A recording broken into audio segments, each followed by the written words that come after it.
I don't want to hear this. That the grape that the parents ate, it is sour in the mouth of the parents. Of the children. And as I was going through this, I was, at that time, I had heavy time during these teachings, what I'm teaching you. Because I was in prayer and fasting, and I wanted to see revelations. Oh, evangelist, you should have seen me. Books, complimentaries, everything. And here I am. And when I go to Bible school, I am the one who's not even listening. I am the one who's not even doing what my lecturers are saying. I was always at war with one lecturer from America. We were always at war. At one time, he even called me Bathsheba because I was just not for what he was saying. I said, my spirit is refusing what you are saying. Every time I was attacking him because he's not teaching me the word. I want the Rhema word. I want the Rhema word. I want to know this word. And you cannot have the Rhema word from the lectures, let me tell you. You can only get the Rhema word from sitting with the Holy Ghost. And I received the Rhema word. And that time the Lord told me, take a glass of water and take another glass full of seeds. Well, I did. And I said, what is this now? He said, I want you to pour those seeds in the water. What did you do? What do you see? I said, the water is flowing out. He said, yes, to give room to the seed. That is what happens. Before you come to me, you are full of rubbish. When my word comes into you, that rubbish has to go out.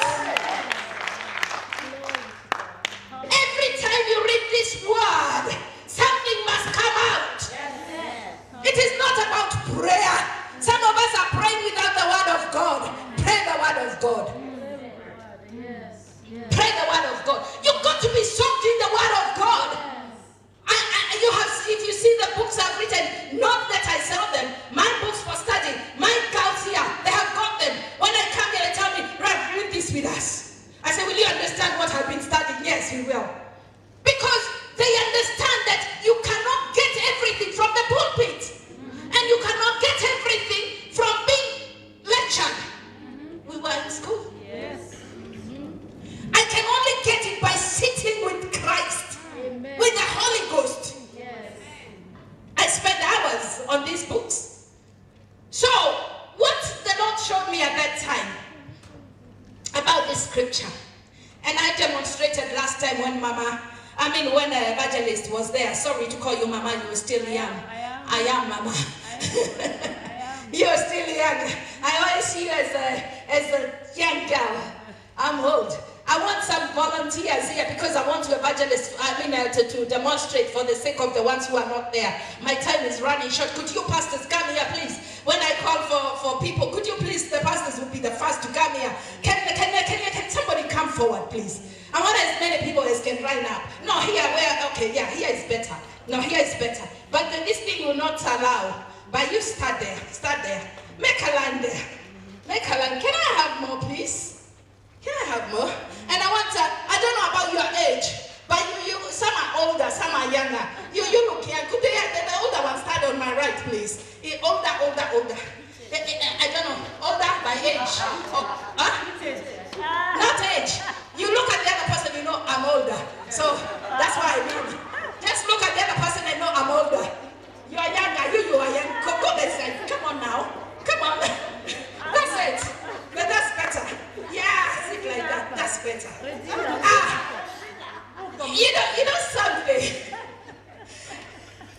The Bible has got no gender. So you are sons of God. Right? And I am going to demonstrate something here. I know some of you saw it last time, but for the benefits who did not see it last time, we are going back to Exodus, so that we can go to Exodus and Ezekiel. We are doing them too. So you are the father, the first generation. You are like Abraham or Israel, and these are the Israelites, right? So you are a nice man. Allow me to call you all men. You are a nice man. Righteous, only walking with God. Step forward. You are the son of this man. And you obey God.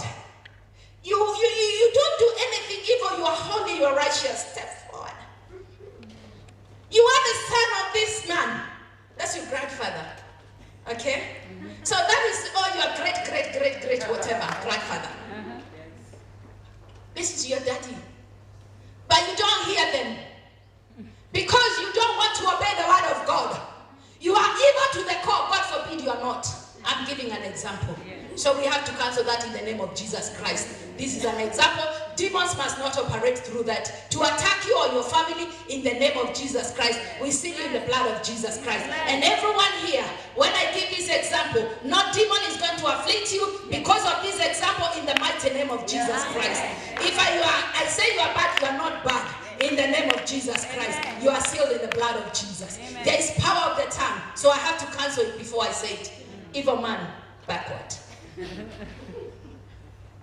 Good. Evil. You two are evil. Just step backward. You are evil. You are good. How many evil? Okay. Yeah, good. You come forward. Two of you back. And we want one back front. Two back. Go at the line back. One in front. Yeah. There's a line at the back there. Yeah. Now, these are the ones who are walking right with God. The book of Ezekiel says that I don't want. The soul that sins is what? Is mine. And the soul, it says all souls are mine, sorry.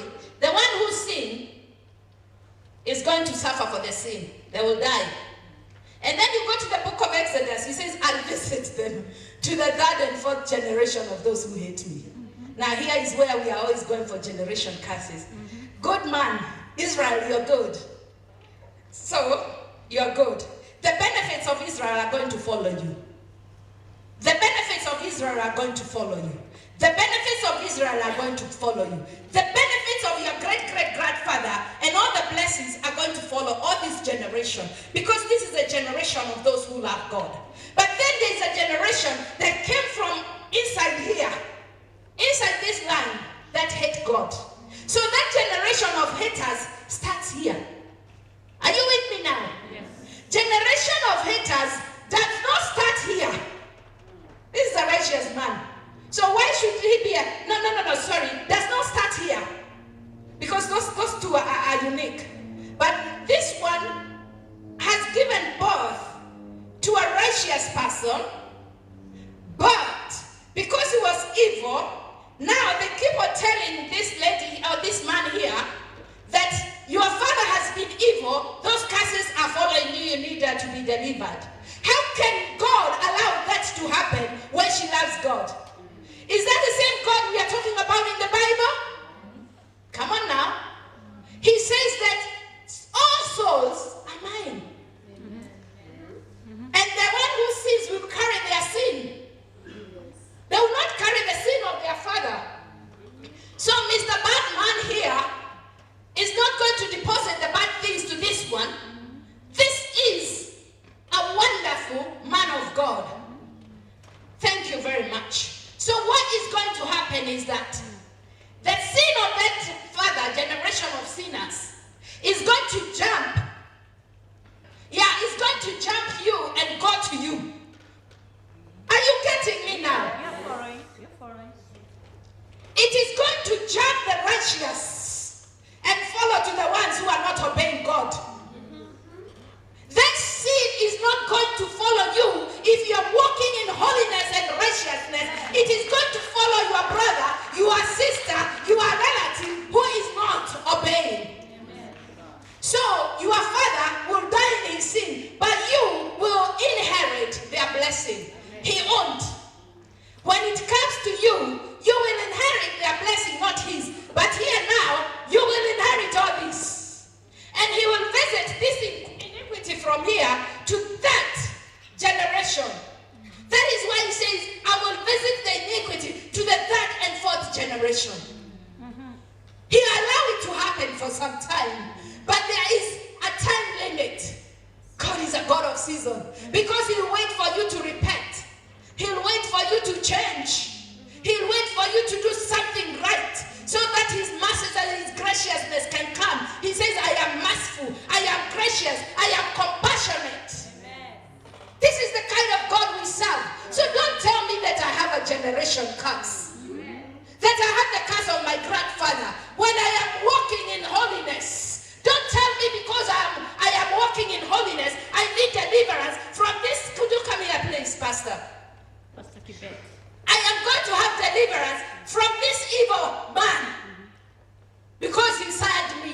or he gave birth to me.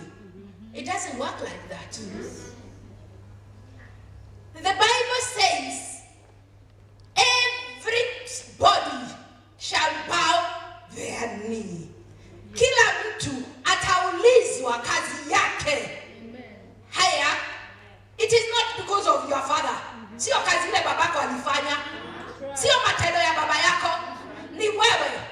Kama hujaokoka shauri yako. Kama baba yako ameokoka, sio yeye atakuokoa, ni Mungu. So we have to seek our salvation on our own. God bless you. Sit down. So the God we serve will visit that curse. Now, I want us now to look at the New Testament. We are in a different covenant from that covenant, where now that curse was lifted in the book of Ezekiel. We are in a different covenant. We are the generation of Jesus Christ. We are purchased with the blood of Jesus Christ. And I don't want to read this Bible so much because I want you to go and read it. I want you to go and read the book of Hebrews. And when you go to the book of Hebrews, you will find things there that are going to amaze you. Let me tell you something. These preachers will take a small verse and they will just leave it there. One lady told me, she was going, I won't mention the church she was going to when I came here. She told me she was going into this church. And they were told that everybody should have a prophet. Because you need somebody to throw you in the pool when the steering comes. And I said, what does that mean? She said, you know, our church is full of people. I said, okay. So because it's full of people, you think you're in the right church. You are in the demon worshiping church. I told her, because I see them on TV, and I tell my gals, I told this lady, you know what? I want you to she said, I'm going there tonight. I will go, Kesha. I said, don't go. I told her, don't go. She said, why do I go? I said, stay at home. Listen to the Holy Ghost. And he will show you where to go. Say, the Holy Spirit told me to go. I said, no, it's not the Holy Spirit. And I asked her, where did you get the scripture? She said, when the man at the pool was seated there, he needed somebody to throw him. And because he didn't have somebody to throw him, Jesus came and threw him. So we all need somebody to throw us in the pool. I said, but that man did not get into the pool because he was touched by Jesus. You need Jesus to touch you and to walk with you, not a prophet by your side. The man did not get into the pool because he was touched by Jesus. He didn't need the water. He needed Jesus. That is what we need. We need our Savior, Jesus. So in the book of Hebrews 10, you find about all this, about our Messiah, about the sacrifice, the sins, the offering of Christ as the body. And I want you to go and read this book and it's going to open your understanding. When you come from, let us read for argument's sake, 10 to 12. And it says, by which we are sanctified through the offering of the body of Jesus Christ once and for all. Are we sanctified? Come on now. I'm not even going far. We are sanctified what? Once and for all. Hey! Amen. What else do I need? I am sanctified by the blood of Jesus Christ once and for all.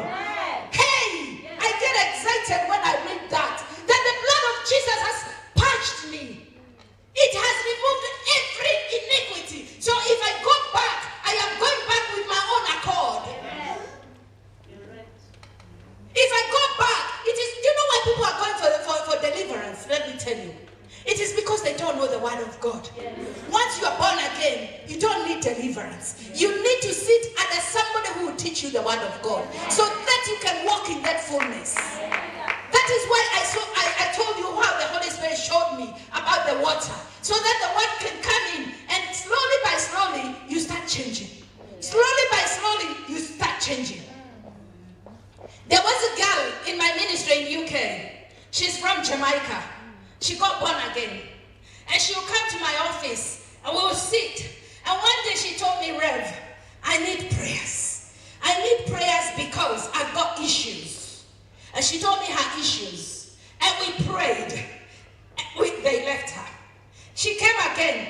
We prayed. She had fear of lift. Have you ever had somebody having a fear of entering a lift? Yeah. She'll get in a lift and her heart will beat 1,000 times. And she will shiver, she will cry, she'll even wee herself. She'll just go dead. She'll scream until she gets out.